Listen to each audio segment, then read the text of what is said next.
Our stories are brilliant. We are resilient.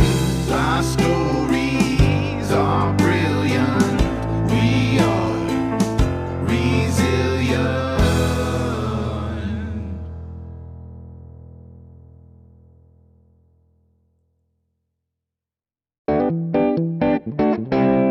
You're talking with us today. I've been lucky enough to work with her a little bit in the past and get to know her, and I'm very excited to have her on the show today. So Sadie, welcome. Thank you so much. Hi, thanks so much for having me. And if you would kind of give our listeners a really short biography of who you are and what you do and where you're at in the world. Yeah, so my name's Sadie. Currently, I'm a graphic designer located in Provo, Utah. A little biography about me.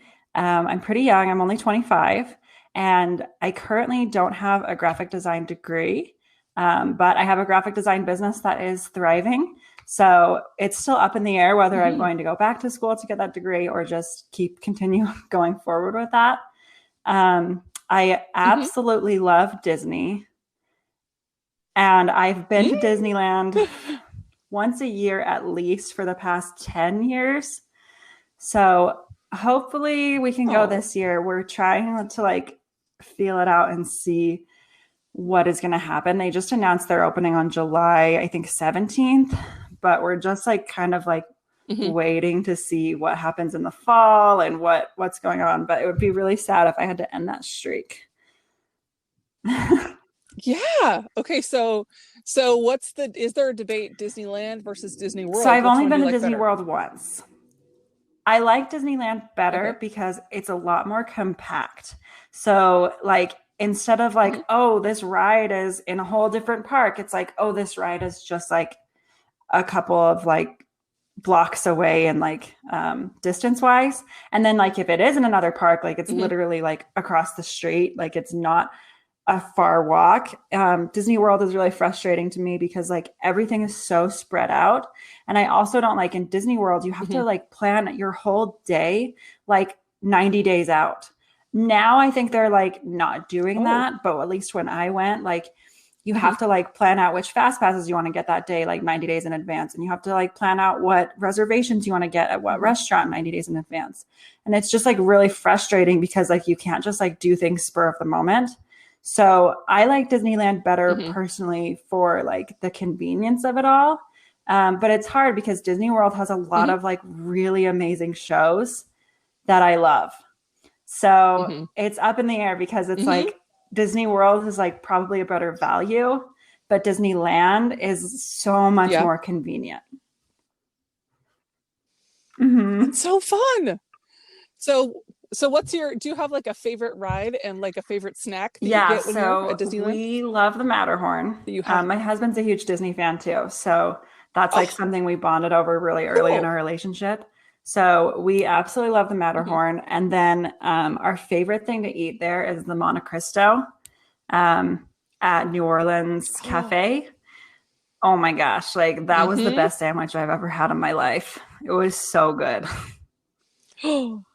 Oh, that is so good. Oh my gosh, that's so good. And I love that. Well, first of all, I love Pirates of the Caribbean, but it's great, that whole corridor down there, because you can get the beignet and you can get, and the drinks. I mean, I don't really drink a lot of alcohol, and there's none at Disneyland anyway, but the non-alcoholic mint juleps. I've heard those are good. We're very particular about Disneyland. When we go, we get all of the same food items. So we never branch out. So I've never had the beignets or the mint juleps just because we like the tiki room and Dole Whips. So we'd rather have that, you know? Yes. Oh, you just got to spread it out, because I like the tiki room is the hidden secret. Nobody goes in there, and it's so dark and quiet, and not quiet, but it's it's shady, and you can get a Dole Whip on the inside, so you don't have to stand in the big line. In Disney World you actually can't take your Dole Whip into the tiki room also, which made me pretty mad. Oh, because that's the whole reason. That's half the reason I go to the tiki room is to have a Dole Whip. Yes. Oh my gosh. That's funny. It's so funny you say that because there's a place, I don't know if it's a nationwide chain, but there's a place here called Menchie's, and it's like a frozen yogurt place. And they have Dole Whips. I got one a few weeks ago. It's not the same, but it's like a quick fix. It was. Yeah, for sure. Yes. It was fun. It was fun. I like that. It's cool. One of the things, I'm gluten-free, and so I was super worried the last time I went to Disneyland. Oh, they I have would tons not of find options. anything to eat. My father-in-law is gluten-free too, so they do. Oh, that's awesome. Gosh, that makes me so excited. My kids have been after me to go to Disneyland. I think the last time we went, my daughter was 3 and she's 8. So, well, I hope you don't break your streak. I know. I hope so too. I hope it can happen. And I'm excited for all the new rides and stuff. My kids are like super psyched about the I know, Star it's Wars such a stuff, shame. and Like they just came out with this brand new land, and then they just came out with this amazing ride. And then a month later, it was like, oh, we have to close everything, like shut everything down. No one can ride it. Like, so horrible, so sad. Super sad. I know. And I've never been to California Adventures. Do you do that at the same time? If we have enough time, we like to do like one park a day. So if we have like multiple days there, we'll do both. But like if it's only limited to one day, we just do Disneyland, because there's a lot more for us to do there, because we don't really love adventure rides like roller coasters and like the Soarin' ride. Like those are not like our absolute fave top priorities. So there's like a lot more for us to do at Disneyland. So usually if we just have like the one day, and when we lived in California, we had a pass for a while. And the main thing we would do in California Adventure, this is so funny. There's this part of the River Rapids ride that there's like a geyser that shoots up. And we would literally, like, you can sit on, there's like a little dock thing. You can sit on the dock and just like watch people get sprayed. And we literally would just sit there for like hours and just watch people get sprayed, because like they had no idea it was coming. So they'd be like, oh my gosh, like either they'd be like, oh my gosh, that's going to hit us. And then it wouldn't hit them, or they like would have no idea and it'd come out of nowhere and they'd be like soaking wet. Like it was just so funny. Oh, that sounds hilarious. Oh my goodness. I have to say, you've definitely piqued my interest. There's a podcast I like. I haven't listened to it for a while, but it's called Crying at Disney. And it's great because they talk all about different issues about Disneyland. And the last one I listened to was near Halloween, and they were talking about the origins of the Haunted Mansion and the graveyard that's next to it, and how some of the gravestones have workers' names who worked really hard on Disneyland back when it was built. And they just in tribute to them, they put a gravestone. That's so cool. I'll have to listen to that podcast. Yeah, it's a pretty good one. Well, I'm so excited to have you on Resilient, because it sounds like you definitely have a time in your life when you have felt that you were resilient. Can you speak to that? Is there anything that you've had to persevere through? I hope this is an interesting story to people. I think it's an interesting story, and I came out on top, so that's great. So when and it has like a very unexpected ending. When I was in the 6th grade, I want to say, my mom got me a violin because there was orchestra class at my school for 6th graders. So we got a violin, and I decided that like this was going to be my thing. Like I'm the type of person, I have like a very type A personality. So like when I go in on something, like I go all in. At least like that's how I was at the time. So I got a violin and I started going to orchestra, and I had private lessons, and like I got like fairly good. Like I'm not going to like brag or anything, but like for a 6th grader, like I was advancing very quickly because I had the extra help from my private lessons teacher. And I was in orchestra every day and I practiced every day. So like I was advancing more quickly than my classmates who didn't have those things. And I was very privileged in that way. My mom paid for all of those lessons, and like I loved it, and it was just awesome. So by the time I was in about 8th grade, I had really like committed to being a music major in college, already in 8th grade. I was like, I know this is what I want to do with my life, which is so ridiculous. But like, I was all in. Okay. And I knew that if I was going to be all in, I needed to be like all in for the rest of my life. So I was like, okay, we're doing this. I'm going to be a music major. I'm taking private lessons. I'm in orchestra. And one of the things that happened, this is like the first thing that happened on the way, like to like sort of like overcoming or whatever. When I was in 7th grade, I was able to advance to the 8th grade orchestra and just like skip the 7th grade orchestra altogether because I had have those private lessons. So I was like a little bit better. And that was like, I was so happy about it. And like, I couldn't believe that I was that good. And then in 8th grade, the teacher, instead of advancing me to 9th grade with like all of my peers, she kept me in the 8th grade orchestra. And there were some other 7th graders that had previously been in the 8th grade orchestra that got to go to the 9th grade orchestra. Does that make sense? So like other people got to advance, but I was like the only one that I didn't get to advance. And that was like really hard for me. I was like, but wait, like I'm good. Like you told me I was good at this and I practice all the time. And like, I just don't understand why I don't get to. And she said it was so that I could like lead the orchestra, which is like looking back, like it probably was, you know, like I probably was like good. So she wanted like a strong player in the middle orchestra. But at the time I was like, I don't get this. I don't understand. Like, I'm going to prove it to you that like, I'm good and you should have advanced me because like, I'm really good. So I decided that year, if you were in 8th or 9th grade, and it's at a junior high. So it was 7th, 8th, and 9th grade. 9th grade was not in high school, it was in junior high. If you were in 8th or 9th grade, you could do an honors project.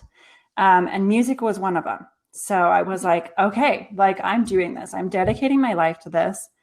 I am going to practice every single day for multiple hours a day so that I can do this. So one of the things we had to do was we had to learn all of the scales. And then another thing we had to do was memorize a piece and perform it for the community and then like a panel of teachers.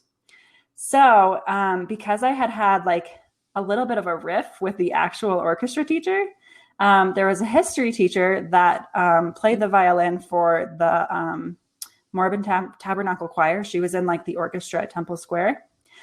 So I like got approval for her to be my mentor for my honors project because like I was kind of mad, I think, at the actual orchestra teacher for not letting me advance. And the history teacher really liked me and like it all seemed great. And I like at this point, I would wake up at 5 a.m. every single morning to go to my basement and practice while everyone else was asleep before I would even like get ready. Like literally the first thing I would do is like go practice my violin for 2 hours in the morning. I was like committed to this and I would write every single thing down that I did. I would write down like, this is exactly what I did. This is what I struggled with. This is what I'm going to do to fix it. Like I had this whole journal that was like dedicated to this. And like the project that we did only had to be like 10 hours, right? But obviously I was going to spend more time on it because like it takes more than 10 hours to master a piece of music. So I would practice for 2 hours in the morning and then I would have orchestra during school, which was about an hour. And then I would practice for 2 hours after school and I would just like stay at the school to practice. So like immediately after school, the first thing I did was I would go and practice my violin. So at that point in my life, I was practicing for about 5 hours a day. Oh my goodness.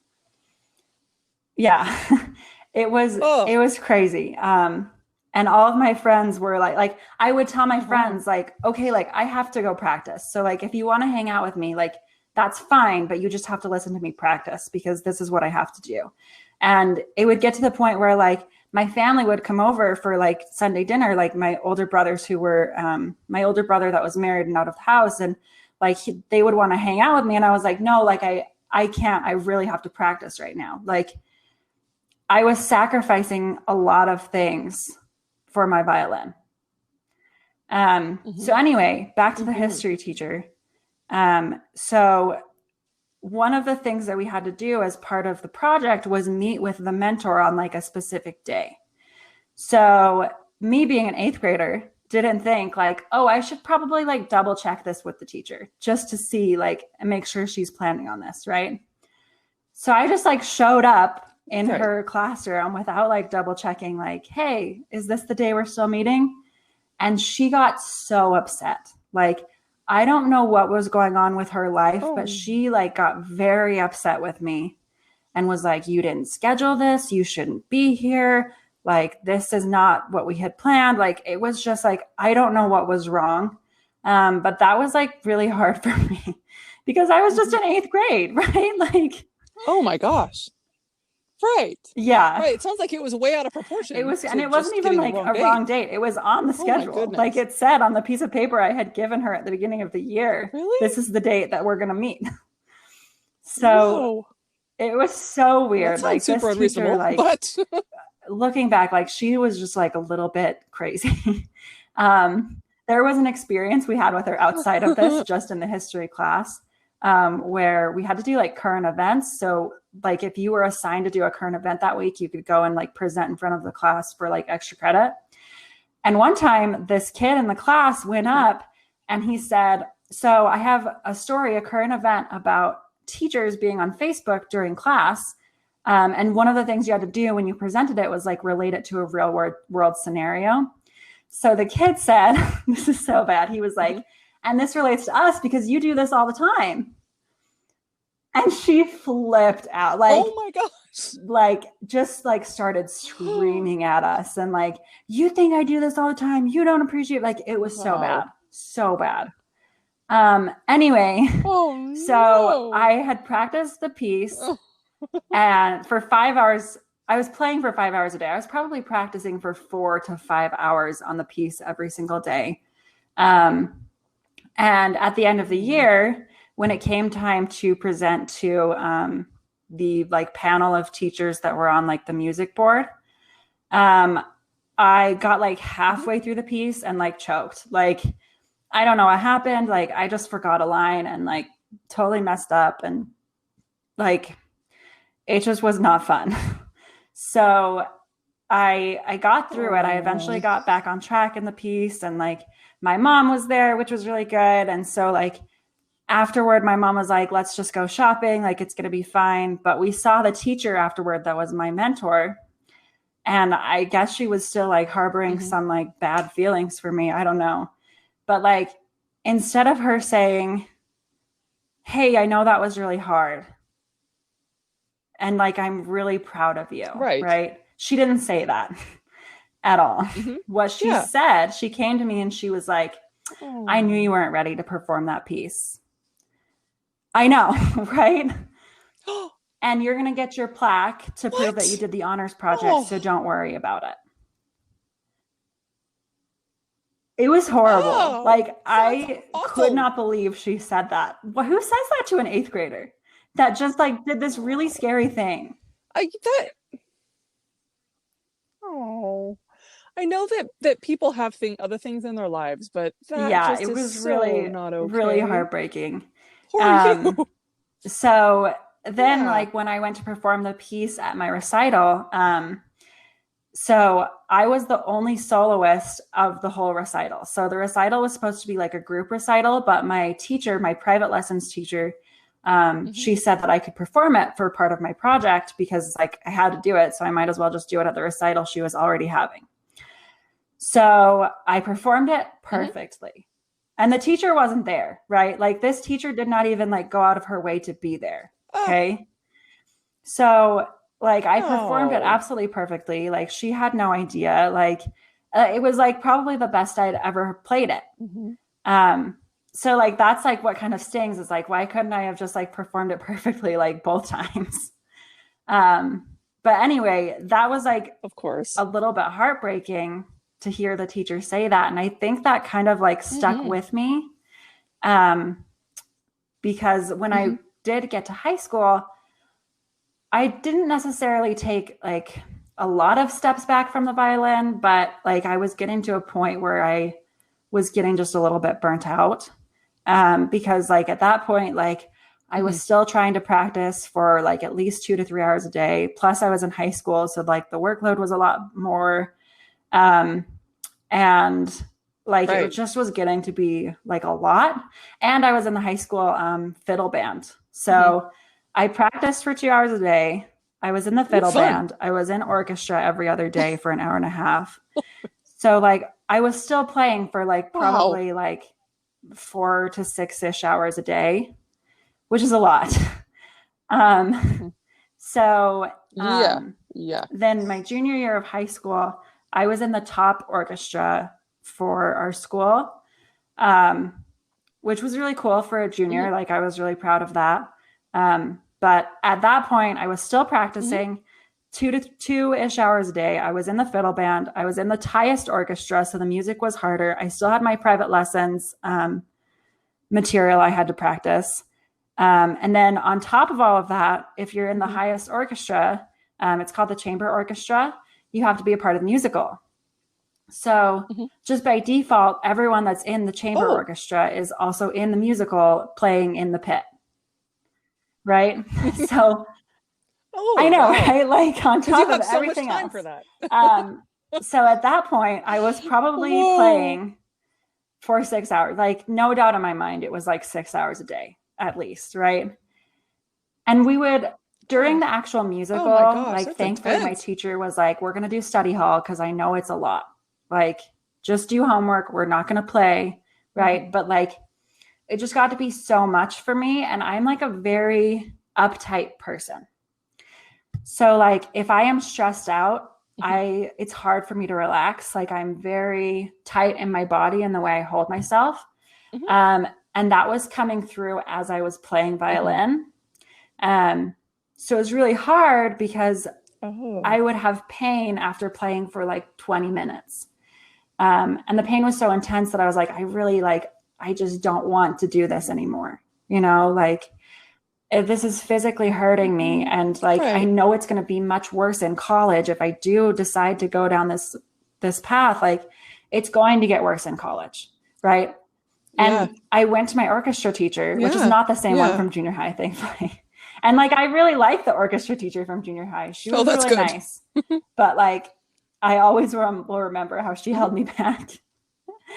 And I think that like affected me like wanting Oh, to yeah, take a of few steps course. back in high school, because I was like, well, I guess I'm not good, anyway, so I went to the orchestra teacher in high Right, of school and I course. said, like, this is really hurting me.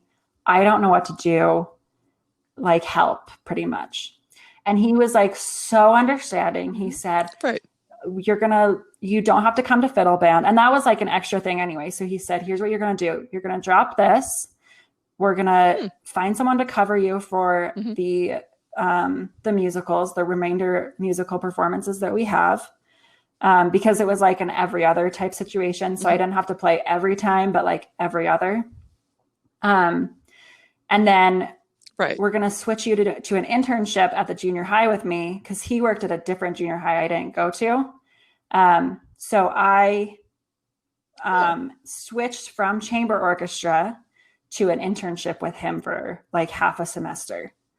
So that way, like I didn't have to play, but I could still be like involved. So that was really good. Right. And I was Okay. really happy that he did that. And I also had to drop my private lessons for what I thought was going to be a while. Like I thought it was going to be like a couple months. But like the whole thing really just caused me to like take a step back and think like, is this what I want to do?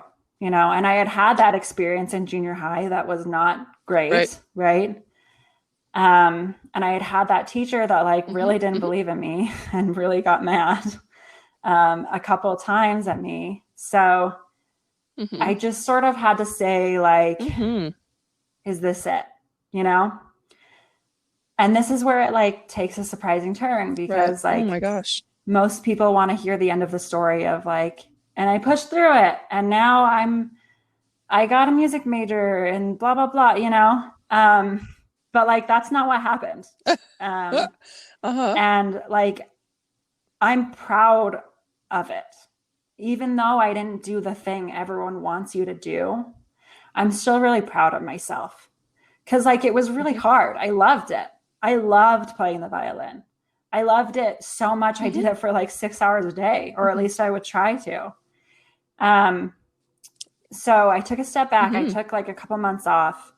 And what ended up happening is the only things I was doing throughout the rest of my junior year of high school and senior year was chamber orchestra and then the musical the next year. And then fiddle band. That was just once a week. So that was not a huge deal. But I dropped everything else. And that was like it was really difficult. But looking back now, Oh, I'm sure. like if I wouldn't have dropped that, like I probably wouldn't have met my husband. I probably wouldn't be a graphic designer. Like I probably wouldn't have a business that I love and own a business that I love. I probably would still have to practice 6 hours a day. So I probably wouldn't be able to like work or own a business because in college you're still expected to practice for 6 hours a day, even if you have like a full-time job. So there's just like a lot of things that like wouldn't be in my life if I would have continued down that path. Mm-hmm. What a brave thing to do. I feel like that, I mean, it sounds like it really saved you so much mental strife and physical pain. But I mean, what an incredibly hard decision. I can relate because I've said this I think last time on my show. I trained to be an opera singer when I was young, and then I had my car accident and I lost my memory, and then I didn't have to restart from the beginning, but I relearned it, and I didn't have the joy in it. I was doing it because I was good at it and because other people expected me to do it. And it was really, I did it up until college when I started college, and it was so hard to decide, because everyone sees you and they give you praise for that. And it's not to mention like all the money that has been invested, right? Like my mom invested so much money in private lessons, and she bought me a new violin, and like there were so many times where she had to drive me to those lessons, and she had to drive me to orchestra rehearsal, and she had to there was so much sacrificed from both of us, and like we really had to just sit down together and say like, if this is not the thing, like this is not the thing, and I'm really grateful that she invested all that money, because like some of the best memories of my life are my senior year of high school when I was in orchestra. Like I had so much fun. Like I made so many amazing friends, and I just had like the best time, but it was still like, it was really hard. And I'm sure that would be hard as a parent to be like, wow, like we just spent all of this money on this and you're not going to do it anymore. Yeah. Right. So, but it would have been like even more time and money to try and fix the problem, right? Like at one point she had me, we both decided that I should go see like a physical therapist. And like, that was really hard for me because like, I felt like the physical therapist was making matters worse. Like it kind of was like irritating me in a way. And like, I wasn't super comfortable with someone like touching my body, and like, it was, so. Right. Yeah. Oh, it sounds like it was a really I mean, good in the thing for you end to it change. was. So it's like, it's not the ending that everyone wants to hear. It's not like I persevered and I practiced even more and I found a way around it. But it's like, I was able to let go and make room for better things. And I think that's like a really important thing for people to learn, is that if this is not the thing, it's just going to, if you let it go, it'll make way for other better things. Oh, that's so important. That's so important. And you don't know what's going to work until you try it. And you don't know. And it's really important to listen to yourself when it's not working. And there's a lot of lessons and a lot of grace that you can get from being able to really listen to yourself. Do you feel like that served you in the rest of your life? Like, have you been able to kind of tune into yourself? Yeah, and I listen think to yourself so. more I think one of the things I learned from it So I said at the beginning, I used to have sort of a type A personality of like, I go all in or nothing, right? And for a few years after I had quit playing the Right. violin as seriously, that wasn't really me anymore, right? And like that was really hard for me to accept that like I had Hmm. kind of changed, you know? And like now I'm a person that's like, okay, like Hmm. let's do it. I'm all Hmm. in, you know? But I definitely had to listen to my like it's so much easier to listen to my intuition now of like, hey, you need a break, right? Like I know you're like you Right. just need Okay. to be kinder to yourself. So I think having a few years where I didn't have a thing in my life to go all in on really helped me in the long run because now I'm able to just sort of, Hmm. if I'm having a day where I'm overwhelmed, I'm just able to take a step back and take a break for Hmm. like a day instead of a couple of years, you know, and then like pick up where I left off the next day. And that's really Right. nice being a business owner as well, because like if I would have been a music major, and I would have had to practice, I would have had no choice, right?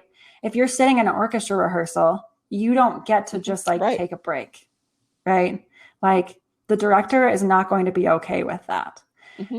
And not saying it's not a valid career choice, it totally is. I have so many Hmm. Hmm. friends that are doing that right now and they love it. Oh, absolutely. Um, but it just wasn't going to be a valid option for me. Hmm. So I hope that sort of answers the question. I hope that Right. doesn't sound like I'm not like a driven person. Like I totally am. Um, Oh no, very. I think that it's a real answer, and I appreciate that because it's really easy for so many people in our lives. There's for me, I mean, there's times in my life when I did the expected thing because I was expected to do it, and sometimes you just it kills your soul to do that, and it sounds like you listen mhm. to yourself enough to know that it just wasn't right. I'll learn, and the sooner the better, right? you Oh, know for now sure. you have For so sure. you have so many things that are open for you now because Hmm. you've learned that, and it sounds like it was really really hard to learn, but it wasn't wasted time. It was, I mean, it taught you so many qualities about yourself that are very resilient. I mean, you're persistent for sure, Hmm. and you're persistent in finding the right answer, not necessarily the rote answer, Yeah, for like sure.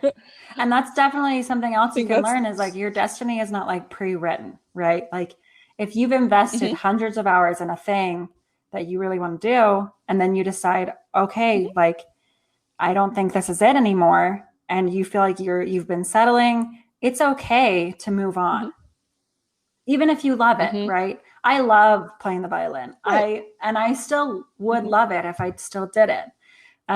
But it was just causing me so much pain. And I just really had to think like, am I never going to get to do this thing again? Probably not. You know, like I believe in an afterlife where yeah. like we can do all things, right? So I'm probably going to Mhm, get to do it again, just not right now. mhm. So, Oh, I like that. That's a great perspective. And you could pick it up at any time if mm-hmm, you wanted to. That's the thing. You have ownership of it, and rather than just let that career path happen to you, you decided to do something for that you really sure. wanted. So how did you get involved in graphic Oh design? boy, this is a little bit of a story. So in 2018, or I guess in 2017, November of 2017, my husband and I moved to California. And I Mhm, did not have a job because we had just moved there. So in beginning of 2018, I was like, okay, like I'm gonna find something that I can do totally from home, and it's going to be awesome. So the first thing that I tried was Pinterest affiliate marketing, which if you don't know what that is, it's mhm, basically like advertising for products on your Pinterest page, and then you get like a commission if someone buys those products. mhm, So I did mhm. that for about like 2 months, and I got my Pinterest up to like 1.4 million views in 2 months, right? And I made like Wow. a Oh good my. chunk of change um, with Mhm, this third party company that I was using. Unfortunately, the third party never paid me that money because I was quote unquote breaking the rules. what's frustrating about it is I was following a method from a blogger who I had specifically asked, hey, I don't think this is right. And she was like, no, it's fine. Because what I was doing was I was pulling pictures from like the website, like from the source, and then just using that as my pin and like putting text on top of it. Right. So I like asked this blogger that I was following, like exactly what she did to make this her job. I was like, this sounds illegal. Like, this sounds like copyright issues. Like maybe I shouldn't do this. And she was like, no, it's fine. Like it's Pinterest affiliate marketing. It's totally different. Pinterest is totally different. It doesn't count. So then I like asked the company to cash out and they said, no, you broke this rule. And I was like really upset at the blogger because I had bought a course from her and I asked her for my money back. And she said no. Luckily it was only like $30. It wasn't like a huge deal, but it was just really frustrating because I had like specifically asked, is this illegal? No kidding. Yes. Oh, yeah. So anyway, from that experience, cool. I was just using like Canva at the time. But my husband noticed that like I really liked it, right? He was like, I think you have a really good eye for design and you really like this. So he told me that I should start doing like graphic design. And I was like, isn't there a bunch of like numbers and coding involved in that? And he was like, no, like, I don't know who told you that, but no, like you literally just have to like have an eye for it, right? So he downloaded Adobe Illustrator on my computer and he was like, this is like, he showed me like some basic things. And then I just like went on YouTube and started watching courses. And like, because I'm a type A personality, I was like, oh, like this is the thing, right? So I started practicing for like hours a day so I could get good at it. And I found out I really liked this it. Sounds familiar.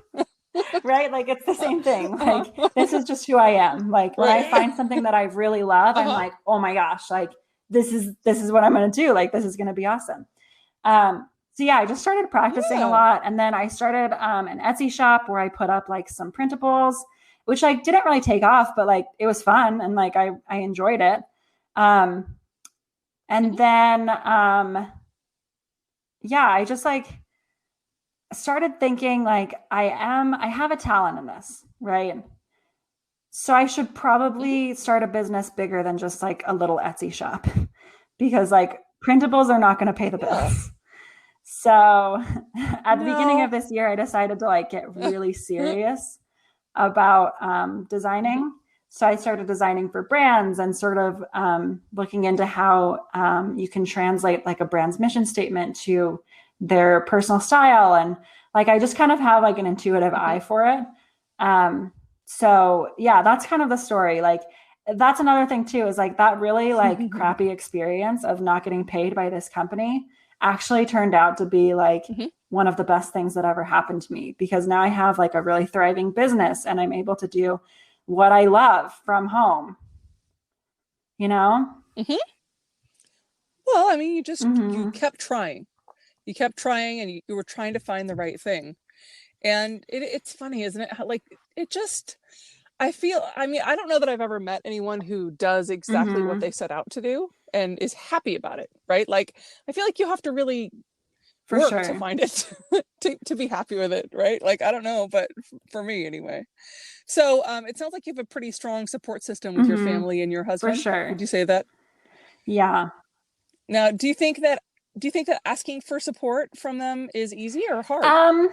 I would say with my husband, like it can sometimes be easy, sometimes a little bit hard. Our dog is like a little bit high maintenance. He loves to eat everything. So like someone has to be in the same room with him at all times or he has to be in his kennel. So like sometimes that's really frustrating because it's like, oh, who's going to watch the dog, you know? But like we've learned through it and like he's been like really supportive. Like the whole time I've been like practicing my graphic design, he's been like, hey, you should start a business because I think you'd be really good at it. So like he was like the biggest nudge in my life to be like, just please go all in on this. Like, I know you're like you're like 75% of the way there, but like, if you just like turn it up to 100, like you're going to do amazing things. So that's been really good. But yeah, like sometimes it's hard to be like, oh, can you watch the dog while I go work? Like it's not quite as like high maintenance as having a kid. But still like a little bit, Yeah, but know? yeah. So do you have time for doing things in your life that make you happy otherwise? What kind of stuff do you I like to love do? watching Netflix. I know that's like so cliche. Um, Oh I man, know. especially right now, 'cause it's all valid, right? So what kind of stuff do you I like to love watch? Queer Eye. That just came out, so we've been watching that because there's a Hmm. new season. Um, I Hmm. also love Friends. That's not on Netflix anymore, but I've been like slowly buying the seasons because it's one of my favorite shows. Um, and then Hmm. also the other thing I do, this is like so nerdy. I play Animal Crossing.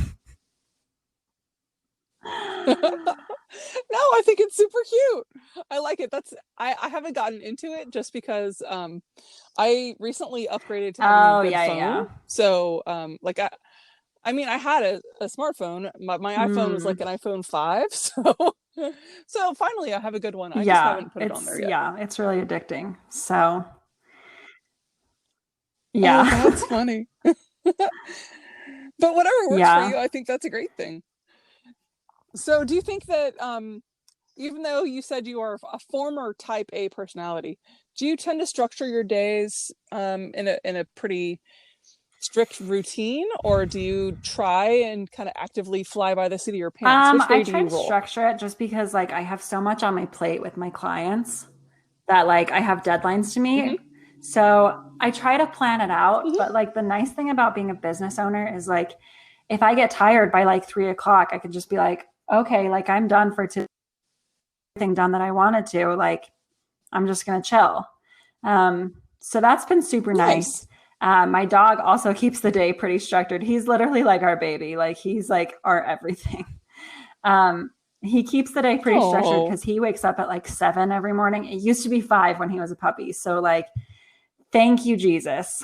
He changed it to 7, and I could not be happier.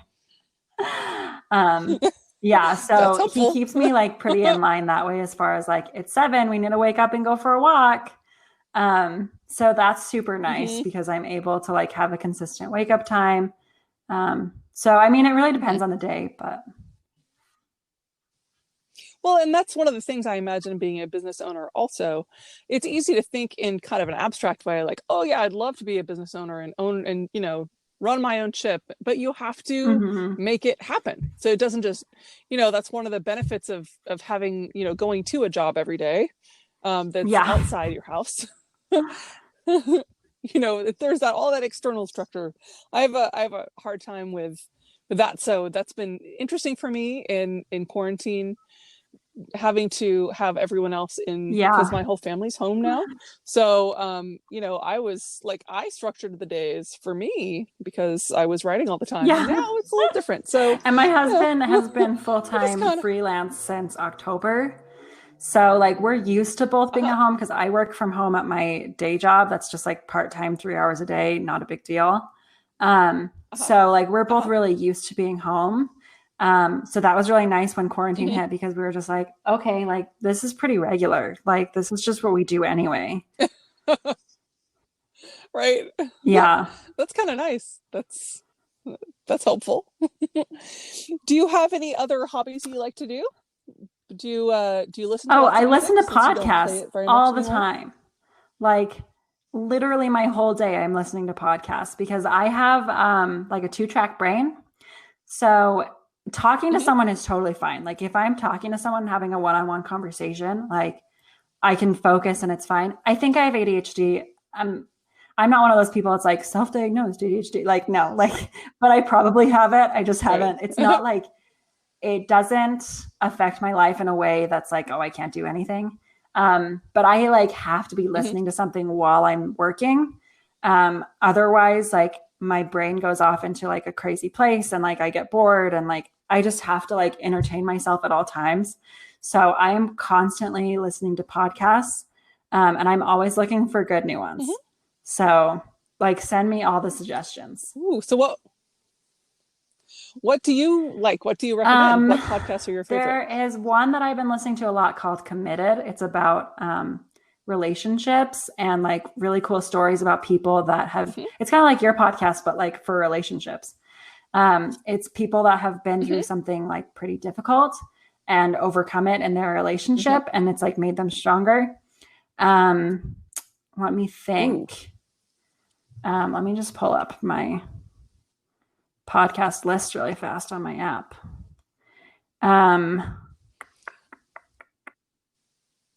I like that you do that. I'm the same way when I'm writing something. I really like, I mean, it's, I don't know, it's kind of like a way to entertain that lizard brain, you know, like the primal part that like, otherwise you'd be, you know, I would be worried everything, about, right? I don't know, all kinds of Every things. Little Yes, Thing everything. is a really good podcast. It's just about like random stuff. Like they literally will do like flamingos and like squirrels, like just random stuff. Oh, cool. Strictly Stalking is one I've been listening to a lot. That one's really good. I don't know if you watched A Million Little Things when that was on TV. It's still on. Like they have a third season renewed, but obviously not on right now. They just have a podcast called A Million Little Stories. I really like that one. Yeah, cool. Just like tons. I really like it when it has a story because it's something I can kind of like follow. I think what it is like, I've heard this about people with ADHD, and like I'm saying, I don't have it, but I probably have it. Like if you don't have something else going on, like you cannot finish a task, you know, like, cause your brain will like wander and like just get bored and be like, I hate this thing I'm doing in front of me. I don't want to do it. I'm going to put it off till tomorrow and go do something fun. Right. So I like trick my brain by doing something fun at the same time to make sure I get the thing done. Yeah. Well, maybe you're training your brain, so it's rewarding. For sure. That's a good thing. And like, I love it. I love my work, but I still like to listen to something so it doesn't feel like work, you know? Yeah. It makes it fun. Even if you're doing, you know, something that is super fulfilling, there's still sometimes you just have to slog through little bits of it. It's so true. You know, and that's totally reasonable. Do you have, this is a question I always like to ask my my interviewees, just because it's interesting for me. I'm like a super coffee person. I used to be a super tea person. Is there like a particular thing that you have to always, like something that you like to drink, something that like is your go-to? That's a great What's question. So we live in Utah, and a lot of Utahns don't drink alcohol or coffee, right? It's like a religious thing. And we don't either. But there are soda places all over. It's like a thing. So do you know what Italian sodas are? Yeah. So it has like half and half and like a flavoring and a soda, right? So there's places all over that sell sodas that have flavoring, and you can add like half and half and caramel and chocolate and like, oh my gosh, like so good. So lately, whenever we go to a place, so the place that we go to is called Swig, which is funny, right? Like, cause like the straw. Yeah. Very cute. Very cute. So lately what we've been getting is, Dr. Pepper or Coke. This is very controversial. I cannot tell the difference. People think I'm crazy. I just really can't. So we'll get either one of those with lime, half and half, and coconut cream. And it's so good. Ooh. Like it tastes like you're like on a tropical, like you're in Hawaii.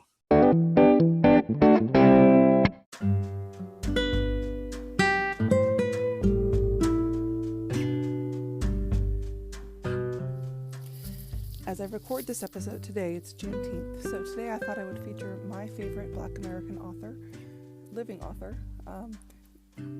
I met Sonia Renee Taylor at a conference that we both presented at years ago. Sonia Renee Taylor is the founder and executive officer of The Body Is Not an Apology. Her company is the digital media and education company that promotes radical self-love and body empowerment as the foundational tool for social justice and global transformation. Her work as a highly sought-after and award-winning performance poet, activist, and leader continues to have global reach. That was from her website. please look up Sonia Renee Taylor. You can see her amazing work as a poet on Instagram and on YouTube. And please pick up her book, The Body Is Not an Apology.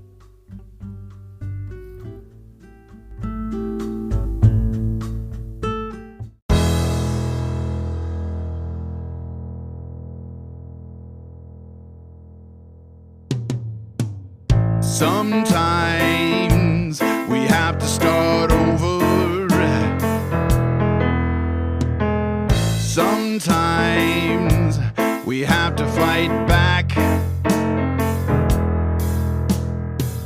Sometimes it's all too much. Lost inside the black.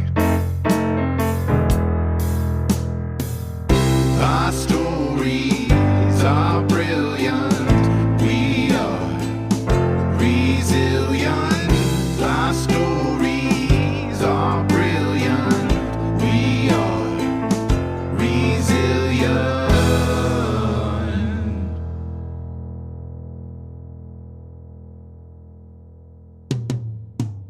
Sometimes we need to lift the voices